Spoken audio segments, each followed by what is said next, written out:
යාළුවනේ මගේ ගාවට අද අරන් ඇවිල්ලා තියෙනවා මේ ඇකෝස්ටික් ගිටාර එකක මේ ෆිෂ්මන් කියන පිකප් එකක් රිපෙයාර් කරන්න. මේක මේ තත්ත්වෙ නෙමෙයි තිබුණේ.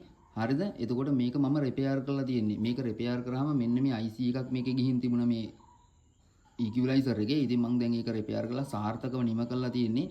ඔයගොල්ලන්ට මම පුංචි දෙයක් කියලා දෙන්නම්. මේ ෆිෂ්මන් ඔරිජිනල් එකක් රුපියල් 25000 30000ක් විතර. ඒ කියන්නේ මේක ඇතුළට එන මේ ඔරිජිනල්ම IC එක. IC එක රුපියල් 5000ක් විතර වෙනවා එක IC එකක්. ඒ කියන්නේ ගෙන්නන shipping cost සේරම එක. එතකොට මම Chinese website වලින් කිසිම දෙයක් ගෙන්නන්නේ නැහැ. මොකද මම දන්නවා Chinese ඒවල ඔරිජිනල් ඒවා නැහැ කියලා. හරිද? එතකොට මම මේකට මේ ඔරිජිනල් IC එක ගෙනලා දාලා තියෙන්නේ. මේ ඔරිජිනල් IC එකත් එක්ක මේ පොතක් එනවා. මේ පොතක් එක්ක තමයි මේ සම්පූර්ණ මේක එන්නේ. මේ එතකොට මේකට මේ සම්පූර්ණ මේ ඉන්වොයිස් එකයි මේකේ සිස්ටම් එක ගොඩක් එක්ක ඔරිජිනල්ම IC එකක් දාලා මම මෙයාට මේක රිපෙයාර් කරලා හදලා දීලා තියෙන. ඉතින් සුපිරියට මේ වැඩ කරනවා. ඔය සියලු දේ වැඩ කරනවා.